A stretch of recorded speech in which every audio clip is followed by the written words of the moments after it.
satu neraka khusus di akhirat, khusus untuk orang yang nggak pernah pakai akal. Namanya neraka sa'ir. Bukan sa'ir, sa'ir. Adapun sa'ir itu ketiga orang, oh kau nan jauh di sana, lautan kan kuseberangi, bukit kan kudaki, masjid ulil albab kulewati. Itu sa'ir namanya. Sedangkan ini neraka sa'ir. Apa kata Allah Subhanahu wa taala bercerita tentang mereka? Lau kunna nasma'u, andai dulu kami mau mendengar, au naqilu, andai dulu kami mau pakai akal menggunakan pikiran, makunna, pastilah kami tidak termasuk ashabis sa'ir, pasti kami tak masuk neraka sa'ir. Jadi orang masuk neraka itu bukan hanya karena tidak sholat, yang tidak sholat ada satu neraka khusus tempatnya, namanya sakor.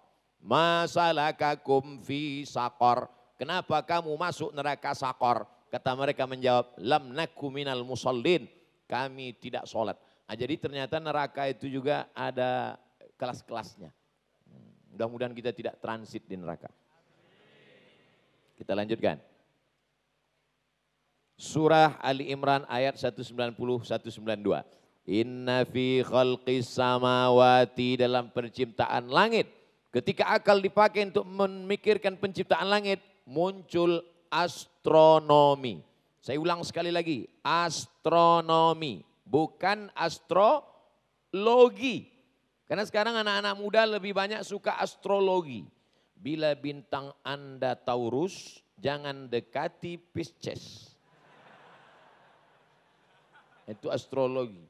Dalam Islam itu tidak boleh. Kadzdzabal munajjimun walau shadaku.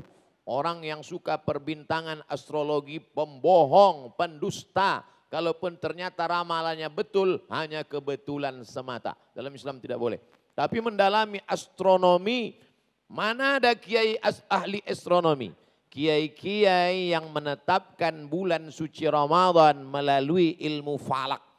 Ilmu falak itulah ilmu astronomi. Bagaimana melihat. Karena tidak semua orang tahu bahwa ini sudah masuk anak bulan. Sore, dari mana mau mengetahui itu penampakan hilal anak bulan atau tidak?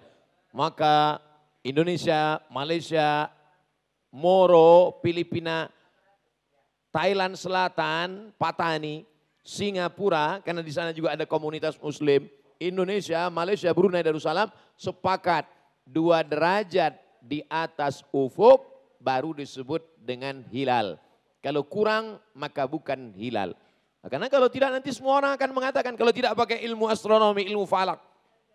Wah, saya sudah nampak anak bulan. Padahal rupanya bulu matanya gugur.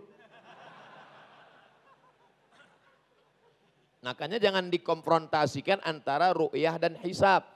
Karena hisab dilengkapi oleh ru'yah dan ru'yah tidak mungkin terwujud kalau orang tidak punya ilmu hisab. Ilmu hisab yang saya maksud adalah ilmu falak, astronomi, bukan. Nah, itu hisab juga. Inna fi khalqis samawati, dalam penciptaan langit, wal ardi, bumi, geologi. Jadi kalau dipakai akal ini untuk memikirkan bumi, keluar ilmu geologi. Waqtilafil laili wan nahar, perputaran siang dan malam, meteorologi, klimatologi, geofisika. La ayat. Ini semua adalah ayat. Tapi yang bisa menangkap ini sebagai ayat, liulil albab. Apa ciri ulil albab? Apakah semua yang di masjid ulil albab ini ulil albab? Kita lihat. Apa ciri ulil albab? 1. Alladzina yadhkurunallah. Cerdas spiritual. Spiritualnya dulu tajam. Qiyaman. Saat berdiri pun dia cerdas, wa qu'udan, saat duduk pun cerdas. Apa makna berdiri cerdas, duduk cerdas? Waktu kerja pun peduli agama, setelah pensiun pun peduli agama. Oh, ini tafsir dari mana nih Pak Ustadz? Wa ala junubihim, karena posisi manusia ini cuma ada 3. Tegak, duduk, baring. 3-tiganya dia mengingat Allah. Wa yatafakkarun.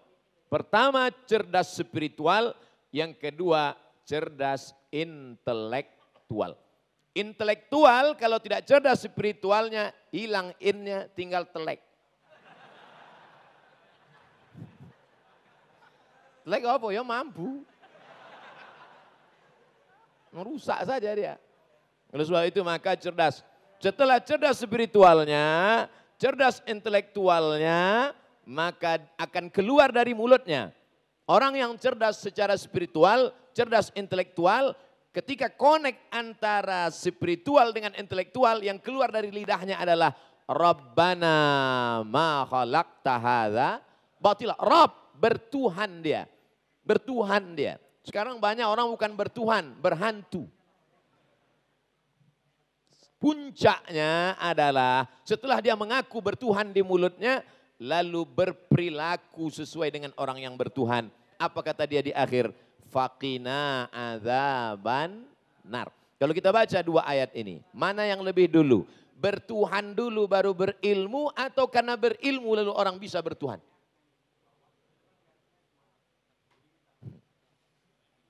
Nanti diajak ilmiah kan nggak sanggup.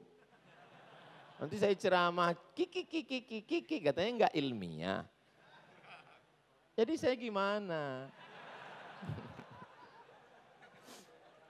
Coba lihat ayat ini. Orang berpikir dulu baru bertuhan. Makanya ada seorang filosof muslim namanya, lupa saya namanya. Tapi dia menulis satu kisah, judul itu kisahnya berjudul Hai bin Yaqzan. Nama penulisnya Ibnu Tufail. Saya punya novelnya. Novel semi fiktif. Ada seorang anak lahir di tengah hutan, bapaknya mati, ibunya meninggal, dibesarkan oleh gorila. Tidak bertuhan. Tapi kemudian ketika dia berpikir menggunakan akalnya, dari mana aku datang, kenapa gorila ini? Tiba-tiba gorila itu mati. Detak jantungnya berhenti. Kenapa dia hidup? Dari mana dia? Setelah berpikir muncullah. Sebetulnya ini novel fiktif, filosof ingin bercerita tanpa datang nabi pun, tanpa datang rasul pun, orang kalau menggunakan akal dia bisa bertuhan. Hanya saja pengetahuannya tentang Tuhan tidak sempurna. Makanya banyak para pemikir-pemikir itu bertuhan tapi tidak beragama. Karena kata dia agama terlalu sempit. Agama terlalu sempit kata dia. Tapi dia tahu Tuhan tapi tidak kenal Tuhan secara jelas. Siapa nama Tuhanmu? X. Karena akal tidak menjelaskan siapa Tuhan. Yang menjelaskan siapa namanya adalah Muhammad sallallahu alaihi wasallam. Karena dia menerima wahyu. Siapa namanya? Ar-Rahman, Ar-Rahim, Al-Malik, Al-Quddus, As-Salam. Di mana dia? Ar-Rahmanu 'alal arsy istawa. Oh kalau begitu dia duduk di sana. Wa huwa ma'akum aina ma kuntum. Loh, gimana ini yang betul? Katanya duduk di atas aras. Habis itu dia pergi kemana-mana. Yang betul di mana? Dua-duanya betul. Lalu bagaimana kita memahaminya? Laisa kamislihi syai'un walam yakul lahu kufuwan ahad. Enak ceramah di UII. Semuanya paham. Gak perlu diterjemahkan. Mana mereka belajar bahasa Arab? Sampai mana tadi ceritanya? Bahwa Ibnu Tufail ingin mengajarkan kesempurnaan agama dibawa Nabi secara detail. Tapi sebelum Nabi datang, makanya ada satu ayat, wa ma kunna mu'adzibina hatta nab'atsa rasula. Kami tidak mengazab orang sebelum Rasul datang. Tapi ada tafsir lain makna Rasul di situ akal. Kami tidak mengazab orang kalau dia tidak berakal. Kalau dia sudah berakal dia akan diazab karena dia salah karena tidak menggunakan akal. Makanya ada 3 yang tidak masuk neraka. Anak kecil sampai akil balik, orang tidur sampai bangun tidur, orang gila sampai sembuh. Nah, makanya kalau tidak mau kena azab, pilihlah satu di antara yang 3.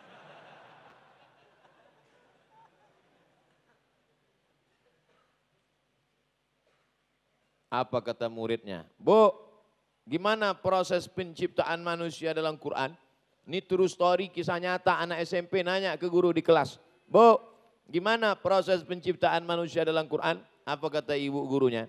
Jangan bawa-bawa agama, kita sedang belajar biologi. Kalau mau cerita agama, pergi sana tablik akbar. Kalau mau cerita agama, pergi sana yasinan, tahlilan. Pergi sana maulidan. Di sini adalah ilmiah biologi. Kok bisa orang goblok jadi guru?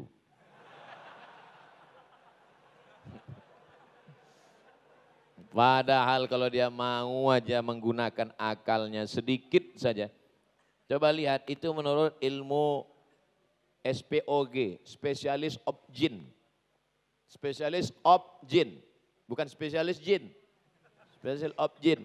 Dari maaf, sperma berubah menjadi darah, berubah menjadi daging, berubah menjadi tulang, akhirnya makhluk yang sempurna. Padahal Allah sudah cerita dalam surat Al-Mu'minun ayat 14. Apa kata Allah Subhanahu wa taala? Walaqad khalaqnal insana min sulalatin min tin, tanah. Tsumma ja'alnahu nutfatan, sperma, fi qararim makin, di tempat yang kokoh, rahim. Tsumma khalaqnan nutfata, kami robah sperma alaqah menjadi darah. Fa khalaqnal alaqata mudghah, darah berubah menjadi segumpal daging. Fa khalaqnal mudghata idzaman, daging kami robah menjadi tulang. Fa kasawnal idzama lahma, tulang itu kami balut lagi dengan daging. Tsumma ansha'nahu khalqan akhar, setelah itu kami robah makhluk yang berbeda dari daging, berbeda dari tulang, berbeda dari darah, berbeda dari air, menjadi makhluk yang sempurna. Fatabarakallahu ahsanul khaliqin. Saya pernah di panel mengkaji dengan judul yang hampir mirip dengan hari ini. Bedanya berdua, saya aspek ayat-ayatnya, yang satu lagi dokter spesialis kandungan.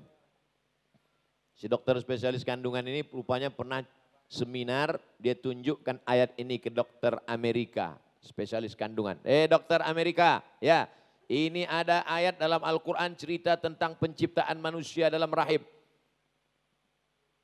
Apa kata si dokter Amerika? Mungkin Nabi kamu sudah punya teleskop. Karena mereka rasional. Mereka bagi kita mudah saja. Dari mana Nabi Muhammad tahu ayat ini? Wa ma yantiqu anil hawa. Dia tidak bicara mengikut hawa nafsunya. In huwa illa wahyun yuha wahyu.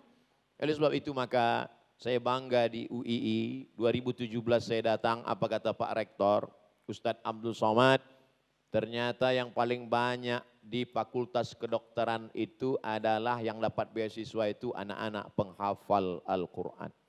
Mudah-mudahan sampai hari kiamat insya Allah. Kenapa Ustadz bangga? Karena mereka yang jadi dokter hafal Quran itulah yang paling bisa menceritakan tentang ayat ini. Betul apa betul? Bayangkan dokter spesialis tamat UII Yogyakarta, pulang ke kampung alamannya, jadi dokter di rumah sakit atau kepala puskesmas atau kepala dinas kesehatan, dan dia menjelaskan ayat ini. Berikut ini mari kita dengarkan pengajian menjelang tarawih dari Isya yang disampaikan oleh dokter spesialis tentang kandungan ayat Quran dan Sunnah. Pasti semuanya serius. Karena yang disampaikan itu dalam satu hembusan nafasnya ada ayat dan ilmu yang dia tekuni. Tapi apa yang terjadi sekarang di tengah umat? Malam pertama, la'allakum tattaqun. Malam kedua, mengapa kita puasa? Malam ketiga, takutlah kepada Allah. Malam keempat, keutamaan Lailatul Qadar. Islam menjadi amat sangat menarik ketika alumni-alumni ini nanti bicara sesuai dengan ilmunya masing-masing.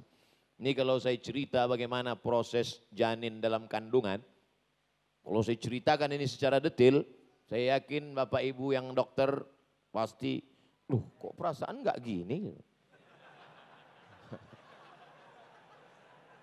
Karena kata pepatah Arab, man takallama fi ghairi fannihi ata bil ajaib. Siapa yang bicara bukan pada bidangnya, ngomongnya ajaib-ajaib.